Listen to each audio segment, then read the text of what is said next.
बिस्मिल्लाहिर्रहमानिर्रहीम। अस्सलामुअलैकुम। अल्लाह तबारक व तआला ने सांप और मोर को जन्नत से क्यों निकाला? इन दोनों ने ऐसा क्या गुनाह किया था कि अल्लाह ताला ने इनको जन्नत से निकाल दिया और इनको बदसूरत बनाकर ज़मीन पर नाजिल कर दिया? और छुपकिली ने ऐसा क्या गुनाह किया कि हुजूर पाक सल्लल्लाहु अलैहि वसल्लम ने इसको मारने का हुक्म दिया? सांप और मोर जन्नत से आए हुए जानवर हैं। जन्नत में घूमने फिरने और खाने पीने को बहुत कुछ था, लेकिन जन्नत में अकेले और तन्हा होने की वजह से हज़रत आदम अलैहिस्सलाम रहते थे, उदास रहते थे। अल्लाह पाक ने हज़रत आदम अलैहिस्सलाम की बाईं पसली से बीबी हवा अलैहिस्सलाम को पैदा किया और यूँ हज़रत आदम अलैहिस्सलाम हज़रत हवा अलैहिस्सलाम के साथ बहुत खुश हो गए और वो दोनों जन्नत में खुश रहने लगे। अल्लाह ताला ने इनसे इरशाद फरमाया कि तुम दोनों जन्नत में जहाँ चाहो घूमो फिरो, जो कुछ चाहो वो खाओ पियो, लेकिन खबरदार इस दरख्त के करीब मत जाना और ना ही इस दरख्त का फल खाना। अगर तुमने ऐसा किया तो तुम जालिमों में से हो जाओगे। सांप और मोर भी इस वक्त जन्नत में रहते थे और वो दोनों भी जन्नत से बाहर आया जाया करते थे। इस वक्त सांप के पैर भी थे और इस वक्त सांप के मुंह से अब्रा की खुशबू भी आती थी। और मोर आज जितना खूबसूरत दिखाई देता है वो इस वक्त कहीं ज़्यादा खूबसूरत हुआ करता था। जब वो जन्नत में रहता था तब मोर के पाँव भी बहुत खूबसूरत हुआ करते थे। एक दिन जब वो दोनों जन्नत के बाहर आए, उनकी मुलाकात शैतान से हुई। शैतान ने उन दोनों से कहा कि मुझे भी अपने साथ जन्नत में ले चलो। तो जवाब में उन दोनों ने कहा कि हमें अल्लाह का खौफ है और इस बात का डर है कि तुम्हें अपना साथ जन्नत में ले जाते हुए हमें कोई देख न ले, इसलिए हम तुम्हें जन्नत में नहीं ले जा सकते। इस पर शैतान ने अपनी दोस्ती का वास्ता दिया कि हम जन्नत में साथ रहते थे, मुझे भी जन्नत में ले चलो। मोर ना माना, लेकिन शैतान ने उनको दायमी जिंदगी का ख्वाब दिखाया, जिस पर सांप मान गया और सांप ने शैतान को मशवरा दिया कि तुम मेरे मुंह में बैठ जाओ और मैं तुम्हें जन्नत में जाकर उगल दूंगा और इस तरह तुम्हें कोई देख नहीं सकेगा। सांप ने शैतान को मुंह में बिठाकर जन्नत में ले जाकर उगल दिया। इस तरह शैतान दोबारा जन्नत में दाखिल होने में कामयाब हो गया। शैतान ने जन्नत में हज़रत आदम अलैहिस्सलाम और बीवी हवा अलैहिस्सलाम से मुलाकात की और उनसे कहा कि मैं तुम्हारा खैर ख्वाह हूँ, तुमने जन्नत में अभी तक इस बाल को क्यों नहीं खाया? इस पर दोनों ने शैतान से कहा कि अल्लाह तबारक व तआला ने हमें इस दरख्त से दूर रहने और इसका फल खाने से मना फरमाया है और इसलिए हमने अभी तक इसका फल नहीं खाया और ना ही खाएंगे। जब हज़रत आदम अलैहिस्सलाम सो गए तो शैतान बीबी हवा अलैहिस्सलाम के पास आया और उन्हें बहकाने लगा।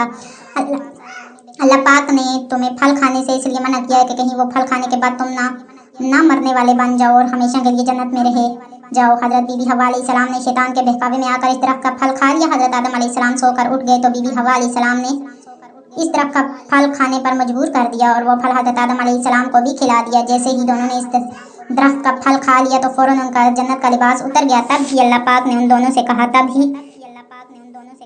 कि मैंने तुम्हें इस दरख्त के पास जाने और इसका फल खाने से मना नहीं किया था, लेकिन तुम दोनों ने मेरी बात ना मानकर इस दरख्त का फल खाकर अपनी जान पर जुल्म किया है। तब हज़रत आदम अलैहिस्सलाम और बीबी हवा अलैहिस्सलाम को अपनी इस गलती का एहसास हुआ और उन्होंने अल्लाह पाक से माफ़ी मांगी तो अल्लाह पाक ने उन्हें माफ़ फरमा दिया और इन दोनों को जन्नत से निकाल कर ज़मीन पर नाजल फरमा दिया और फरमाया कि ज़मीन पर एक खास वक्त तक तुम्हारा ठिकाना है और तुम ज़मीन पर ही रहोगे। अल्लाह पाक ने शैतान को जन्नत में लेकर आने पर मोर की खूबसूरती छीन ली और जिन पैरों से वो शैतान को जन्नत में लेकर आया था उन्हें बदसूरत बना दिया। और जिस सांप ने मोर को शैतान की मदद करने का मशवरा दिया था, अल्लाह पाक ने उसके मुंह से अबरक की खुशबू छीन कर सांप के मुंह में जहर भर दिया और सांप की टांगें छीन कर मोर और सांप को जन्नत की इस खूबसूरत जगह से हमेशा हमेशा के लिए निकाल दिया।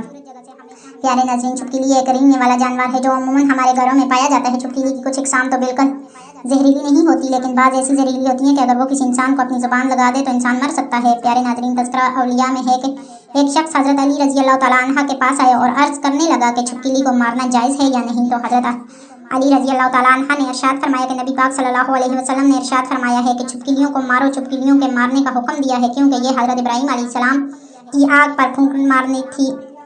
छुपकिली वाहिद हलकत है जो नमरूद ने अल्लाह पाक के नबी को आग में डालने का फैसला कर लिया तो हर जानवर इस आग को बजाने की कोशिश कर रहा था और यह खुश होकर इस आग को भड़का रही थी। तभी इसे अल्लाह पाक ने इस पर लानत भेजी और इसी वजह से इसको मारने और अपने घर से भगाना कोई गुनाह नहीं। और हज़रत अली रज़ी अल्लाह तआला अन्हा ने इरशाद फरमाया, इस ज़मीन पर कुछ मखलूक़ात ऐसी हैं जो इंसानों से नाखुश हैं और उन्होंने शैतान से वादा किया हुआ है वो इंसान को हर तरह से नुकसान पहुँचाएंगी।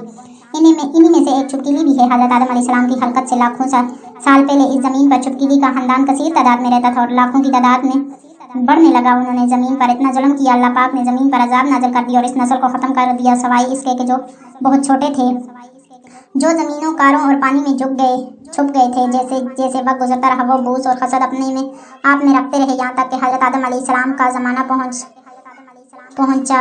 कोशिशन इसने नस्ल की वजूद में ये बात डाल दी कि तुम्हारी नस्ल को हज़रत आदम अलैहिस्सलाम के लिए ख़त्म कर दिया गया है। तब इस नस्ल की मखलूक़ात इंसान से नफरत करती है और कोशिश करती है कि इंसान को नुकसान पहुंचाया जाए। चुनांचे हजूर पाक सल्लल्लाहु अलैहि वसल्लम की बहुत सी हदीसों में भी छुपकली को मारने का हुक्म है। एक मौका पर हजूर पाक सल्लल्लाहु अलैहि वसल्लम ने फरमाया कि कोई शख्स किसी छुपकली गिरगिट को पहली चोट में मार डाले, उसके लिए 100 नेकियां लिख दी जाती हैं और दूसरी चोट के मारने पर इससे कम और तीसरी चोट के मारने पर इससे कम। अल्लाह पाक हमें नेक अमाल करने और गुनाहों से बचने की तौफीक अता फरमाए, आमीन।